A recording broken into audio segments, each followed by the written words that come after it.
Sejam bem-vindas e bem-vindos ao canal do IDBR. Eu sou Luana Genot, diretora executiva do Instituto de Identidade do Brasil e mestre em Relações Étnico-Raciais. E esta é a Aline.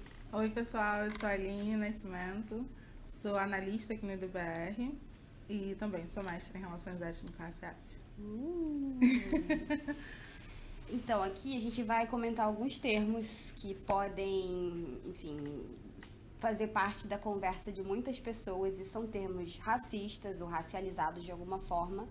E esse é um pouquinho do nosso bate-papo de agora. Então, a gente pode começar falando sobre o termo meia tigela, por favor. Sim.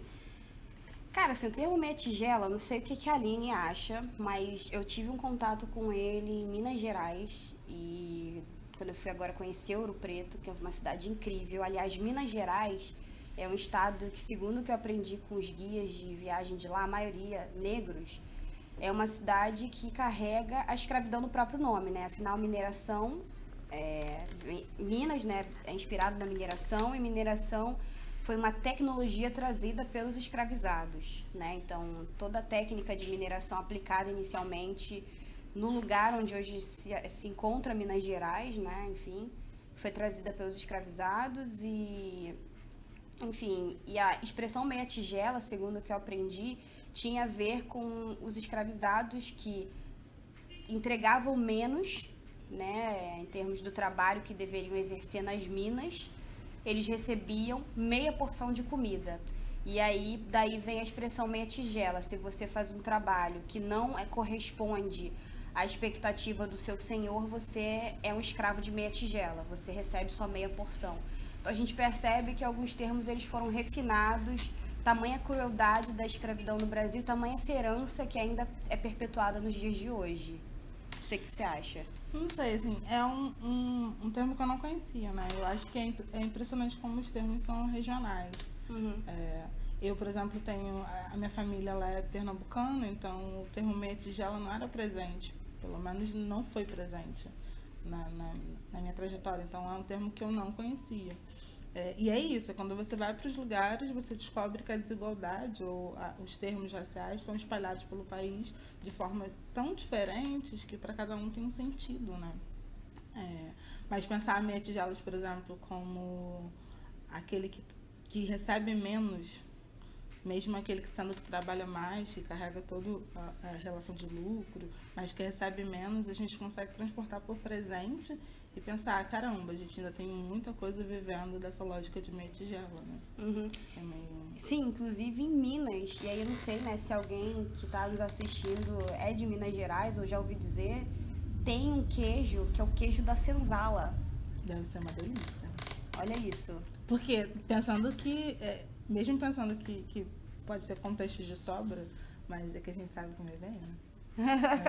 Caramba. Pois mas que é um absurdo, se a gente pensar assim, como a feijoada foi ressignificada, a gente tem feijoada hoje, fala, nossa, a gente sabe fazer feijoada, ou tantas outras comidas que eram tidas como só para os negros, que a gente ressignifica e absorve para nossa cultura e fala, nossa, isso faz mais sentido comer do que comer comidas extremamente refinadas. Então, assim, não tem como pensar, nossa, era deles, e se é deles é nosso, e se é nosso, uau, é uma delícia.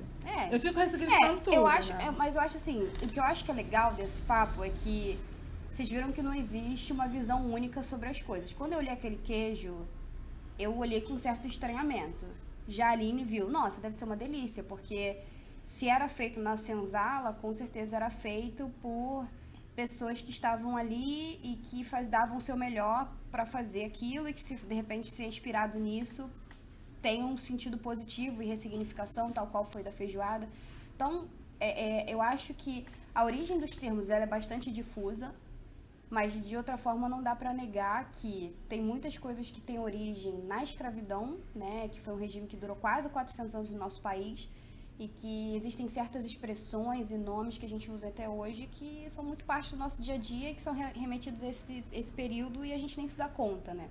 Eu acho que essa é a principal reflexão, mas sempre sendo muito críticos, entendendo que, sei lá, eu acho que não existe uma percepção única sobre tudo, né? Eu acho que são dois movimentos, assim. Primeiro, pensar que algo pode ser muito ruim e a gente precisa combater, E o outro entender que muitas coisas que a gente viveu, a gente pode ressignificar, trazer para si, dar novos sentidos, porque a gente precisa não só viver para dar respostas, que o nosso último texto falava sobre isso. A gente não pode viver apenas para dar resposta, porque a gente está vivendo e a gente vive a partir daquilo. Então, assim, a gente tem o direito de existir, independente de qualquer outra coisa. Nós, negros brasileiros, temos o direito de existir. Então, a gente reivindica e resiste a algumas coisas, mas a gente também existe, a gente produz cultura, a gente produz tantas outras coisas que a gente pode pensar assim, olha, tem coisas que são para além disso. São coisas que foram dadas, exigidas ou condicionadas a nós, a gente vai bater na tecla porque a gente está querendo diminuir desigualdade e promover uma igualdade racial, mas tem coisas que a gente precisa entender em que momento é nosso. Então, em que momento, por exemplo, uma alimentação, a gente conseguiu fazer disso algo tão... para dizer, olha, essa característica aqui é nossa. Então, acho que as coisas são a gente... É igual pensar um negro, né? Que negro como xingamento, e em que momento a gente traz isso para si e fala assim, isso aqui agora é afirmativo para mim. Porque é isso, é educativo, é afirmativo porque eu quero criar novo sentido, porque eu quero ultrapassar isso. Então, e aí também é um perigo, porque não é ultrapassar no sentido, isso não existe. É ultrapassar no sentido assim, isso me faz ser quem eu sou. Então eu vivo a partir de desigualdade, eu vivo a partir disso, eu vivo a partir de um monte de outras coisas. Mas a gente consegue produzir, trabalhar 2 vezes mais do que o outro, mas a gente trabalha. Então é uma forma de dizer, a gente não é meia tigela, a gente está em duplas tigelas ao mesmo tempo quando fala de trabalho, mas ao mesmo tempo a gente está existindo a partir daí e resistindo ao mesmo tempo. Então, a gente está resistindo porque a gente quer espaços de trabalho de qualidade, a gente está resistindo porque a gente quer salários iguais, a gente quer receber no final a mesma coisa, mas ao mesmo tempo mostrando que a gente está produzindo. Então, em que ponto isso é nosso de existência e que ponto isso é nosso de resistência? Então, a gente tem o direito de resistir, de não apenas resistir, mas também existir no espaço. O que eu acho também importante dizer, né, até quando a gente está falando sobre raça, e aí eu acho que a Aline também pode comentar isso, todo mundo tem. É óbvio que, por sermos mulheres negras que pesquisam sobre o tema, que se especializaram sobre a temática, a gente tende a puxar mais as questões raciais para a raça negra, né? Então, talvez existam expressões que vocês saibam que diz respeito aos povos que têm origens asiáticas, né, que são dentro da correspondência do IBGE no Brasil, são os povos amarelos, ou são relativos a pessoas que se autodeclaram como indígenas, as próprias pessoas brancas, né?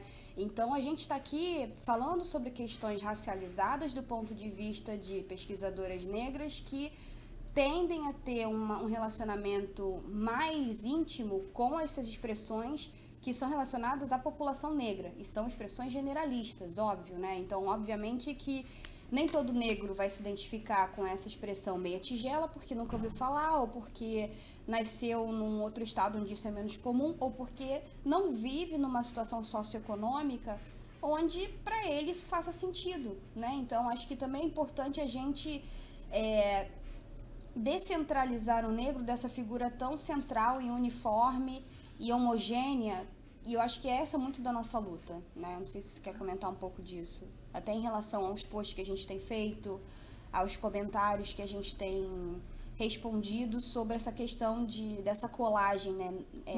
Uniformizada, né? Como se todo negro fosse, por exemplo, vou dar aqui um exemplo muito clássico, nós aqui do Instituto, a gente promove um prêmio sem igualdade racial que acontece em um lugar tido como elitizado, como de fato é.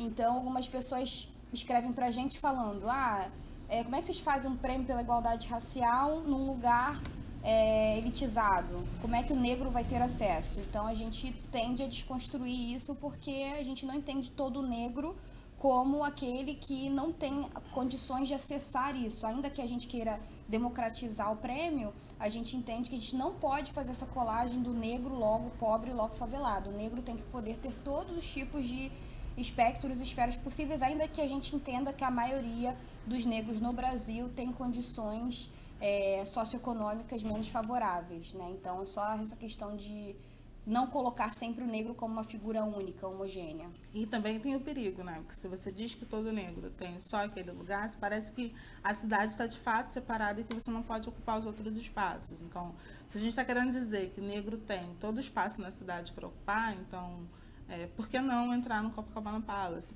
Se no passado foi uma outra simbologia, por que não construir uma nova simbologia e ter, sim, pessoas negras frequentando espaços que outrora era só da elite, né? Exato. Uma outra discussão também interessante é sobre os corpos, né? A gente também teve um embate, assim, enfim, aqui e com parceiros, né, ajudando a construir respostas sobre...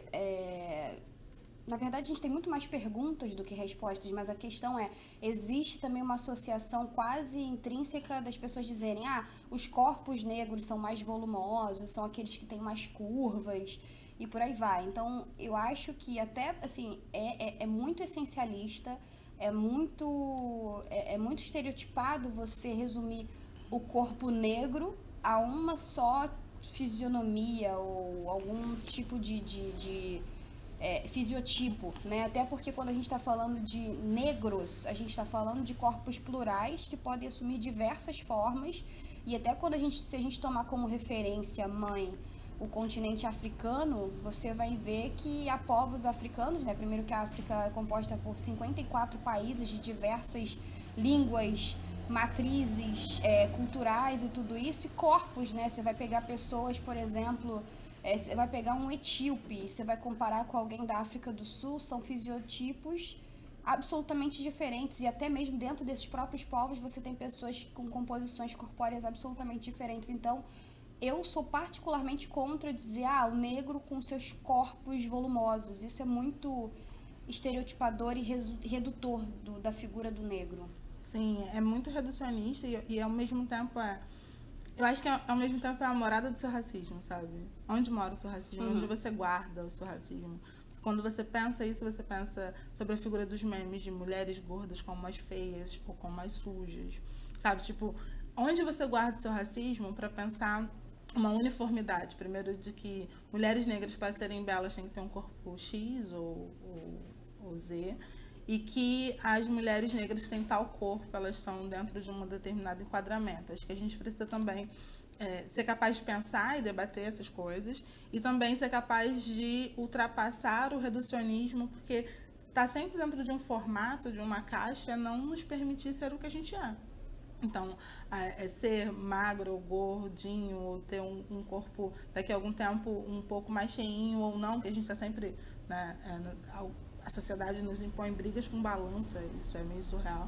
Então, de que forma a gente tem o direito de ter o nariz um pouco mais fino, o nariz um pouco mais largo, pintar o cabelo, não pintar o cabelo, ter o cabelo crespo, ter o cabelo alisado, ter o cabelo... De que forma a gente pode reivindicar o direito de ser, de pensar indivíduo, de pensar quem é a Luana, quem é a Aline, de que forma a gente consegue fazer isso para além do coletivo? Nós somos coletivo, porque a gente precisa lutar sobre coisas que ainda está tão segregacionada no país, né? Está tão separada no país, mas a gente também precisa pensar a partir disso como a gente existe. Então, pensar onde mora o seu racismo, porque é pensar assim, em que momento eu escorreguei nesse racismo que a sociedade nos impõe, absorvi isso e coloquei o outro dentro de um moldezinho de, tá vendo, é preto. É isso. Acho que é isso. Eu acho que o racismo é sobre reduzir, né? Também dentro do que a gente está conversando aqui. E o que a gente tem que fazer enquanto um movimento antirracista é ampliar, né? Então, quando a gente está pensando hoje em promoção da igualdade racial, para mim pode se reduzir a ampliar para as mais diversas possibilidades o trânsito e as possibilidades do homem e da mulher negra no país, né? Você poder assumir todo tipo de trajetória possível, todo tipo de narrativa, todo tipo de visual, todo tipo de linguagem. E isso ainda está muito na esfera do ideal, né? Isso não é uma realidade falar com ainda. Gíria ou não falar com gíria? Falar com gíria, não falar com gíria, não, falar rebuscado ou não falar rebuscado. Então, você não pode ter... Qual tipo de relacionamento você vai assumir, né? Um relacionamento tido como afrocentrado ou não afrocentrado. Sim. Então, o racismo hoje, ele é um redutor. Ele, para muitas pessoas, quando você se assume como negro, você só pode ter uma só identidade, né? Então você tem que ser uma pessoa com cabelo crespo, enfim, ter uma religião de matriz africana, ter um relacionamento com uma pessoa negra, ser militante da causa e por aí vai, né? A gente entende que existem algumas caixinhas que as pessoas tentam encaixar pessoas negras, que a gente, enquanto instituto, luta para que as pessoas negras possam assumir as mais diversas narrativas possíveis e ter trânsito nas mais possíveis e diversas possibilidades, incluindo, sobretudo, a possibilidade socioeconômica, né? Então, acho que isso também nos ajuda a poder transitar com até, enfim, mais poder aquisitivo para poder ajudar o outro também e que a gente se torne coletivamente mais potente nas nossas conquistas e espaços, nesses espaços tidos como elitizados, né? Sim, eu acho que também a gente consegue pensar o quanto que, ao olhar o outro, ao pensar, a gente tem que criar o hábito de olhar para o lado, né? E ao olhar o outro, ver o outro com a característica dele, compreender o quanto também que uma sociedade nos impõe as coisas. Então, quando eu decido ter o cabelo crespo, é todo cheio de um momento de eu desistir ser quem eu sou.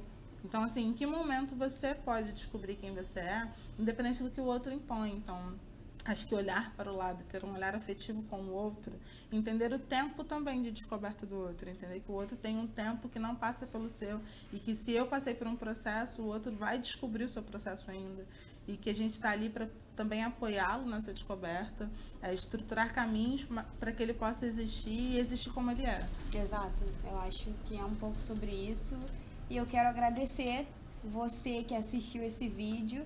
Continue ligado no nosso canal, né? E a gente pretende aí divulgar cada vez mais conteúdo sobre essa questão de discutir, né? Eu acho que a principal questão aqui que a gente está levantando não é impor uma verdade para alguém, mas é levantar reflexões acerca de termos, conceitos e ideais que norteiam as nossas vidas no dia a dia.